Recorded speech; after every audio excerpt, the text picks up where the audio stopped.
So during chemo, we planned a trip to go to Europe to kind of celebrate and have light at the end of the tunnel during this process. So we're actually in Dublin, Ireland at a pub about to order dinner when my phone rings, and I'm talking to the athletic director. But the tough part about it was that we couldn't be there for the kids because this is 4th of July, so everyone's home, right? So everyone's finding out, via Zoom as opposed to in person. So that part was hard. And finally, Monday morning, I got to get in front of the team and actually communicate with them and talk with them. And more so just listen, right? Listen to understand as opposed to listen to respond. Letting them know that they're going to be priority number one for the organization, and every decision is going to be based with everybody's interest in mind. Was Diana informative on the reasons why Blake was let go? Obviously, there's Title IX allegations and so forth, but did she go into detail with why he was let go? And Blake has since come out with his lawyer sort of going against those allegations. Are you in support of him going that route, I guess? Sure, I can't really talk anything on that. What I will say, though, about this team, right, yes, they love Coach Anderson, right, and we're going to use this as an opportunity to come together and play with a chip on our shoulder. Was it tough because I guess there's like a 14-day no contact rule, being your friend and everything, something you just can communicate, either offer sympathy or support or advice? Yeah, absolutely. Coach has meant a lot to me and my family, so it's hard not to be able to be there for him. And I'm sure he wishes the same on the players, but ultimately, right, it's got to be these people in his locker room come together like we talked about. When you were appointed the interim, were there other head coaches, perhaps like Jerry, that kind of reached out to you in the wake of all that, or maybe some advice, or how'd that kind of play out? Sean, that's a great question. I've probably talked to 30 people, right? Whether they've been in this scenario or not. My biggest fear is the fear of unknown. I've never been a head coach, so I don't want to get blindsided by something that's going to hurt my players. So whether it was Coach Kill, Coach Cristobal, Tim DeRuiter, Chris Peterson, Chuck Pagano, there's been a huge list of guys.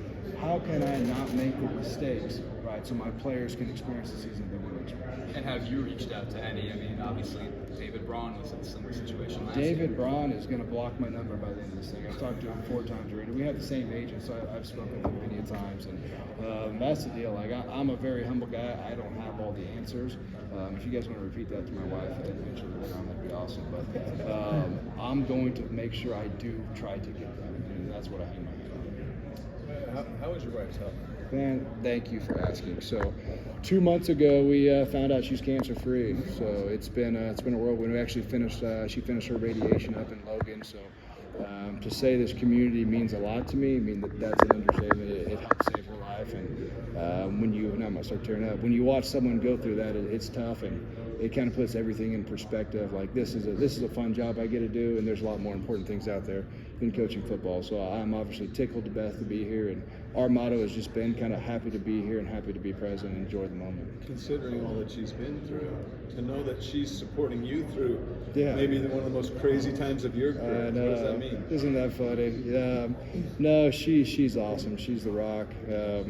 She's 5 rounds deep, and I'll never forget 5 rounds deep in radiation, can barely get out of bed, and we had a 3-year-old, 2-year-old, and a 4-month-old at the time, and they still wake up and want mommy, and she was mommy for them. So I can sure as heck be a head coach for a little bit. Does that give you a little bit of appreciation for what's coming up right on the other side of going back to the games and focusing on the games and everything, what she's been through, but also the last couple of weeks of kind of what you've been through? It definitely does. One, it shows you, like, if you're truly around great people, like no matter what the task is, right, one, you have the opportunity to actually complete it, but 2, enjoy while you're going through it, because there's tough times, whether that's cancer, right, or whether that's coaching football. But if you can be with tough people you enjoy being around, right, then that's what life is all about. All of the allegations and everything aside, Blake's had his challenges as well. Was he a big support to you through that as well? Yeah, one of the reasons we took this job was Blake obviously went through something very similar with his life, with his previous wife having breast cancer. So he knew that I was going to have to do some stuff, and what I had to do for the home team and step away. And so that was one of the main reasons. Exactly right. Have you had any communication with him after everything went down, just whether it be advice about what's moving forward with the program or where he stands or anything like that? No, we can't talk to him right now during this investigation. Jerry beat him cancer twice, right? Jerry is like a cockroach. That dude is tough. He ain't going anywhere.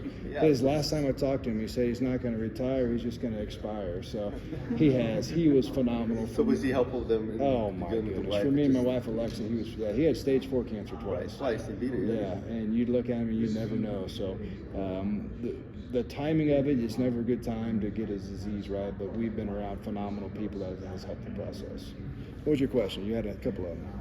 So in regards to just how you're kind of molding the program and what you want, whether it's the identity or just the culture, how do you kind of balance the emotions, the mentality, being a head coach, first year taking over the program? Kenneth, that's a great question. And here's honestly what I've been doing, because you guys have probably been to Logan more than I have. I've only been here for 5 or 6 months. So what identity do we want? I know at the end result, when this thing is over with, I want the community to say, man, that's a product on the field that they are proud of. So right now, I'm honestly reaching out to everyone in the community to kind of hear what their vision is. I know what I want. I want toughness. I want high character. I want high football IQ, right? I want kids playing with passion. But at the same time, what does this fan base want? What do the stakeholders want, right? And make sure it's not just my image, right, but the image that the Utah State fan base wants as well. And you talk about image, NIL, how's the community kind of supported that? And as far as character goes, what have the players shown you in their character? Because obviously they're the incumbents. And how do you kind of transition them until you want them to go? Especially even the freshmen, whether they have to deal with COVID and they're still dealing with the learning curve for college. Yeah. Kenneth, what we have and what has made this situation awesome is a very mature group. We have players, maybe they haven't been at Utah State the whole time, but our quarterback's almost older than me, right? So we have guys that have been around the block and can handle situations like this. But even in that, right, they can help groom the younger guys as well. It is a young team.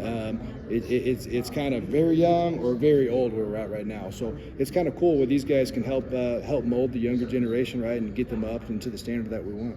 How eye-opening has this experience been? Just seeing Jeff Tedford, Troy Calhoun, Bronco Mendenhall realize you're coaching in the same conference with them. Yeah, immediately right out of the chute. Exactly. I've been like a kid cheering for these guys. So now I'm hoping they just hate me on Saturdays and like me on the other days. But it's been fun. I'm very humbled about this experience.